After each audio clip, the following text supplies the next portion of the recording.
और इसलिए ये बहुत ज़रूरी हो जाता है कि इस चुनाव के नतीजे बिल्कुल सही आएँ। ऐसी परिस्थिति में मतगणना के दिन काउंटिंग एजेंट का रोल बहुत महत्वपूर्ण हो जाता है। आज के वीडियो काउंटिंग एजेंट के बारे में है। काउंटिंग एजेंट एक कैंडिडेट के प्रतिनिधि के रूप में काउंटिंग हॉल में मतगणना के दिन उपस्थित होता है। क्योंकि एक कैंडिडेट कई सारे काउंटिंग टेबल्स पर उपस्थित नहीं होता, इसलिए कानून ये इजाज़त देता है कि जितनी संख्या में काउंटिंग टेबल्स लगाए गए हों उतनी संख्या में काउंटिंग एजेंट अपॉइंट किए जा सकते हैं। मतगणना के दिन से कम एक सप्ताह पहले रिटर्निंग ऑफिसर कैंडिडेट या उसके इलेक्शन एजेंट को लिखित में काउंटिंग के वेन्यू, डेट और टाइम के बारे में इन्फॉर्म करता है। वो ये भी बताता है कि कितनी संख्या में काउंटिंग टेबल लगाए जाएंगे ताकि उस हिसाब से काउंटिंग एजेंट्स को अपॉइंट किया जा सके।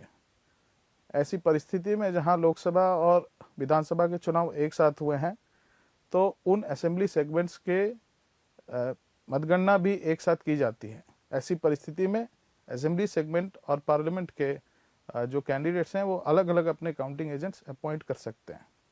एक कैंडिडेट या उसके इलेक्शन एजेंट के द्वारा काउंटिंग एजेंट को फॉर्म 18 में अपॉइंट किया जा सकता है, जिसकी 2 कॉपीज बनाई जाती हैं। एक कॉपी रिटर्निंग ऑफिसर को दे दी जाती है और दूसरी कॉपी काउंटिंग एजेंट को दे दी जाती है।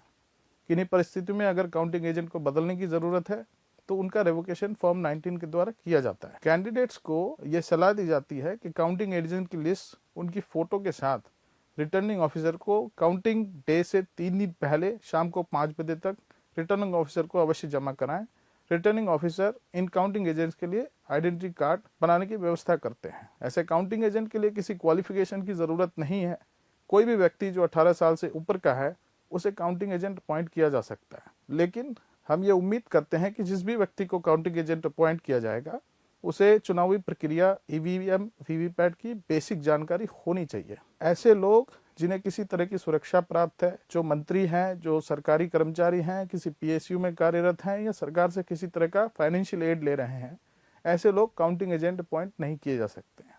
काउंटिंग के दिन नियत समय से 1 घंटा पहले काउंटिंग एजेंट्स को काउंटिंग वेन्यू पर पहुंच जाना चाहिए। उन्हें अपने साथ कुछ सादे कागज, पेंसिल, पेन, एक गवर्नमेंट आईडी कार्ड और फॉर्म 17C जो कैंडिडेट्स ने उन्हें मुहैया कराए हैं उसकी एक कॉपी और अपना अपॉइंटमेंट लेटर फॉर 18 में लेकर जाना चाहिए। मतगणना वाले दिन काउंटिंग हॉल में सरकारी कर्मचारियों के अलावा कैंडिडेट, उनके इलेक्शन एजेंट और काउंटिंग एजेंट्स काउंटिंग हॉल के अंदर अपना आइडेंटिटी कार्ड दिखाकर अंदर प्रवेश कर सकते हैं।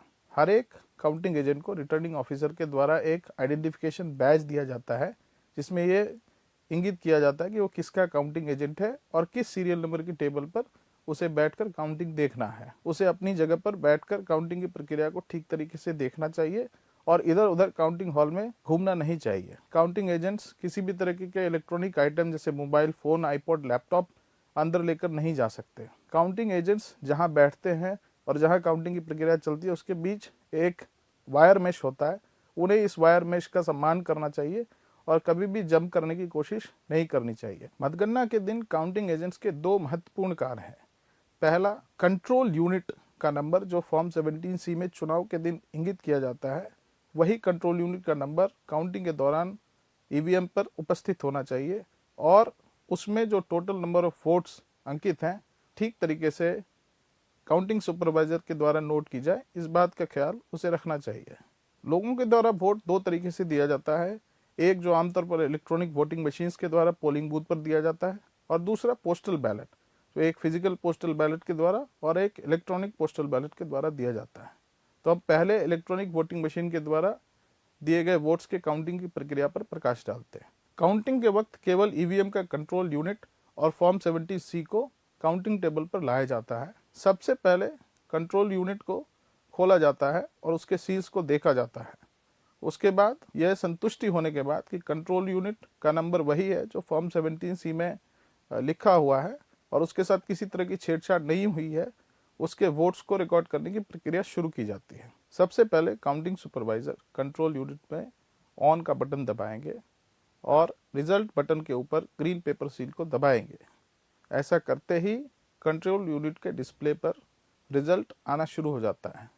Total number of votes, total number of candidates के बाद कैंडिडेट और उसके कितने वोट मिले, यह एक एक करके डिस्प्ले होना शुरू करता है।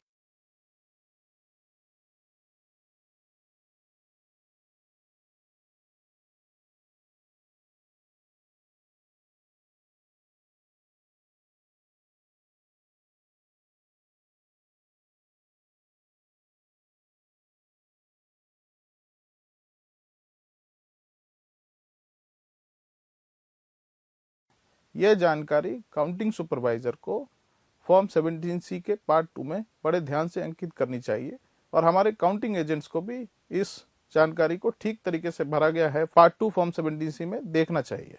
आइए अब हम पोस्टल बैलेट्स के बारे में जानते हैं। पोस्टल बैलेट्स दो प्रकार के होते हैं, एक फिजिकल बैलेट और एक जो इलेक्ट्रॉनिक माध्यम से होता है। फिजिकल पोस्टल बैलेट में 3 पार्ट्स हैं, एक आउटर कवर, एक डिक्लेरेशन फॉर्म और एक inner postal ballot. Outer cover जो है वो खोलने के बाद उसके अंदर हर एक वोटर के द्वारा एक डिक्लेरेशन फॉर्म होता है। इस डिक्लेरेशन फॉर्म को चेक करने के बाद काउंटिंग सुपरवाइजर उसे किनारे रख देता है और फिर अंदर इनर पोस्टल बैलेट को खोलकर उसमें रिकॉर्ड किए हुए वोट को अंकित करता है। इलेक्ट्रॉनिक पोस्टल बैलेट इससे थोड़ा भिन्न है। इलेक्ट्रॉनिक पोस्टल बैलेट के भी 3 हिस्से होते हैं, लेकिन उन सबको QR कोड के माध्यम से इनक्रिप्ट किया जाता है। काउंटिंग सुपरवाइजर इन QR कोड्स को स्कैन करता है और उसके साथ कंप्यूटर एक स्पेसिफिक सीरियल नंबर जनरेट करता है, जिसे हाथ से काउंटिंग सुपरवाइजर के द्वारा रिकॉर्ड किया जाता है। ऐसी परिस्थितियों में जहां पोस्टल बैलेट्स में किसी प्रकार की गड़बड़ी पाई जाती है उन्हें रिजेक्ट भी किया जाता है, परंतु जहां विनिंग मार्जिन पोस्टल बैलेट्स जो रिजेक्ट किए गए हैं उनसे कम होता है, रिटर्निंग ऑफिसर